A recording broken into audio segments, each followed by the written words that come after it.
Hello বন্ধুরা, চলে এসেছি আবার তোমাদের সামনে নতুন এক রেসিপির সাথে। এটা কি বলো তো, এটা হচ্ছে লঙ্কার চপ। তো এই লঙ্কার চপ আমি কিভাবে তৈরি করছি সেটাই তোমাদের সাথে শেয়ার করব। আশা করছি তোমাদের রেসিপিটি খুব ভালো লাগবে। তো চলো দেখে নেওয়া যাক কিভাবে আমি লঙ্কার চপটা তৈরি করছি। তো এই লঙ্কার চপের জন্য আমি এই বড় বড় লঙ্কাগুলো নিয়েছি। এই লঙ্কাগুলো কিন্তু একদম ঝাল হয় না। তো এই লঙ্কাগুলো ভালো করে আমি ধুয়ে মাঝখান থেকে কেটে ভেতরে যে লঙ্কার যে বীজগুলো আছে সেগুলো আমি ভালো করে বের করে নেব। তো দেখো আমি এইভাবে করে বের করছি।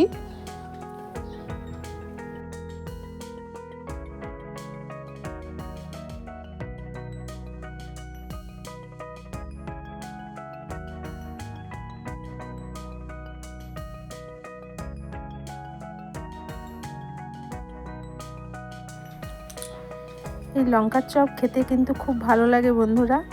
আর শীতকালে এই লঙ্কাগুলো বিশেষত বেশি পাওয়া যায়। তো এই সময়ে কিন্তু ঠান্ডার সময় বিকেলের টিফিন বলো আর লোকজন এলে পরে বাড়িতে কিছু যদি না থাকে, এই লঙ্কা থাকলে চপ বানিয়ে দিলে তারাও খুশি হয়, বাচ্চারাও বাড়িতে আনন্দে খেয়ে নেয়। তো খুব ভালো লাগে এখন এই শীতের সময় এই লঙ্কার চপগুলো। তো দেখো এইভাবে করে আমি সব বিচিগুলো এক এক করে বের করে নিচ্ছি। এখানে আমি দুটো আলু নিয়েছি, সেদ্ধ করে নিয়েছি। তো এই আলুটা আমি গ্রেটারে গ্রেট করে নেব। তো এটা হাত দিয়েও করা যায়, কিন্তু হাত দিয়ে করলে পরে হাত দিয়ে আলুটা মাখলে পরে দানা দানা থেকে যায়। তো সেই জন্য গ্রেটারে করলে সবচেয়ে ভালো হয়, কোনো দানা থাকে না। তো এইভাবে করে আমি দুটো আলু স্ম্যাশ করে নিচ্ছি গ্রেটারের সাহায্যে।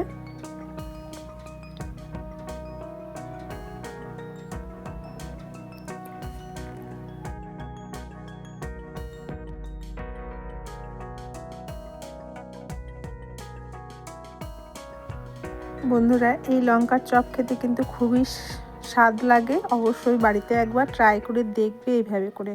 এখানে আমি একটা পেঁয়াজ কুচি করে নিয়েছি, নিয়ে নিলাম 1 চামচ জিরে গুঁড়ো, 1 চামচ ধনে গুঁড়ো,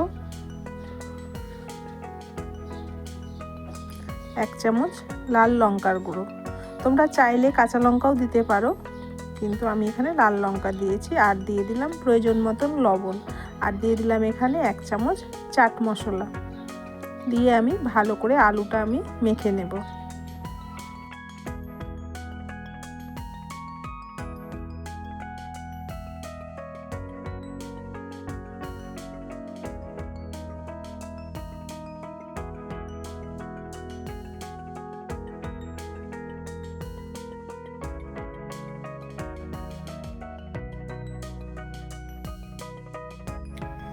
তো আলুটা আমার মাখা হয়ে গেছে। দেখো আমি লঙ্কার মধ্যে কিভাবে করে ভেতরে ভরে নিচ্ছি। এইভাবে করেই ভেতরে আলুগুলো ভরে নিতে হবে।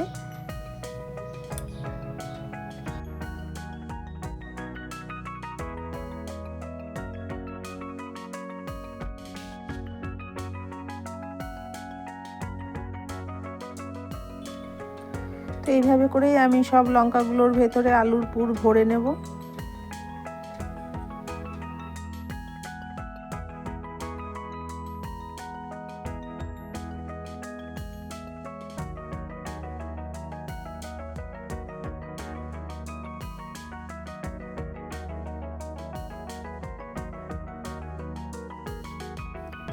তো দেখো সব লঙ্কাগুলোই আমার ভরা হয়ে গেছে।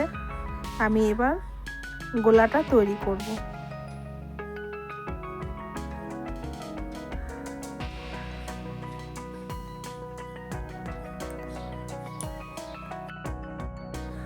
গোলা তৈরি করার জন্য একটা পাত্র নিয়ে নিয়েছি, তার মধ্যে নিচ্ছি বেসন। 2 চামচ আমি বেসন নিয়েছি।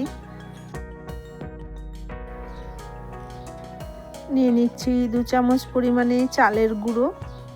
আর 1 চিমটি মতন খাবার সোডা দিচ্ছি আমি। আর দিচ্ছি এখানে 2 চামচের মতো সরিষার তেল। দিয়ে আমি এই ব্যাটারটা তৈরি করে নেব। দিয়ে দিলাম পরিমাণ মতন হলুদ আর স্বাদ মতন লবণ। দিয়ে অল্প অল্প জল দিয়ে আমি ব্যাটারটা তৈরি করব। এই ব্যাটারটা খুব বেশি পাতলা হবে না বা খুব বেশি ঘন হবে না, মিডিয়াম হবে। তো দেখো এইভাবে করে আমি আস্তে আস্তে অল্প অল্প জল দিয়ে আমি গুলে নিচ্ছি।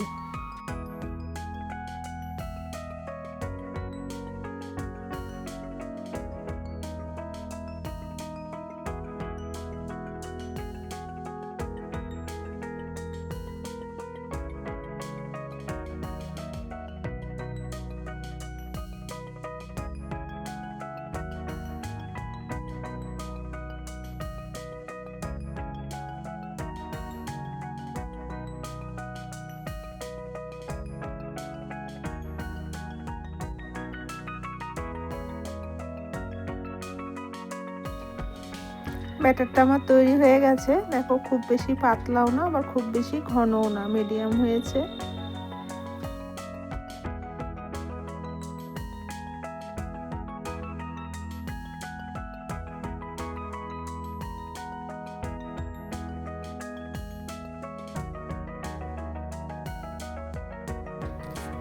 কড়া বসিয়ে দিয়েছি, তার মধ্যে সাদা তেল আমি দিয়ে দিলাম। তো তেলটা একটু আমি নাড়িয়ে নিলাম, নিয়ে গরম করে নিয়েছি। এবার লঙ্কাগুলো এক এক করে আমি ওই ব্যাটারটার মধ্যে চুবিয়ে আস্তে আস্তে ভেজে নেব।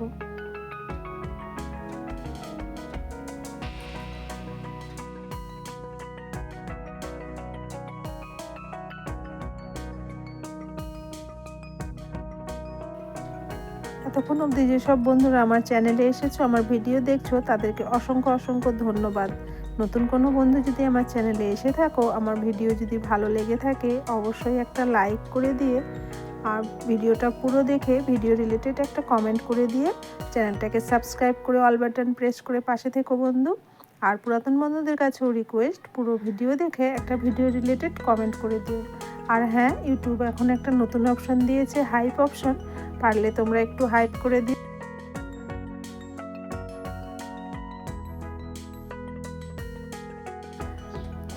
তো এক এক করে আমি সব বড়াগুলো এইভাবে করেই ভেজে নেব।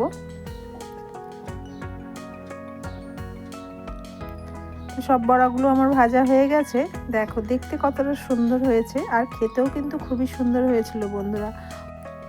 অবশ্যই একবার এইভাবে বাড়িতে ট্রাই করে খেয়ে দেখবে কেমন লাগে। আশা করছি তোমাদের ভিডিওটা খুব ভালো লাগবে। আজকে তাহলে এতটুকুই, আবার দেখা হবে নতুন কোনো ভিডিওর সাথে। ততক্ষণের জন্য টাটা, সবাই ভালো থেকো, সুস্থ থেকো।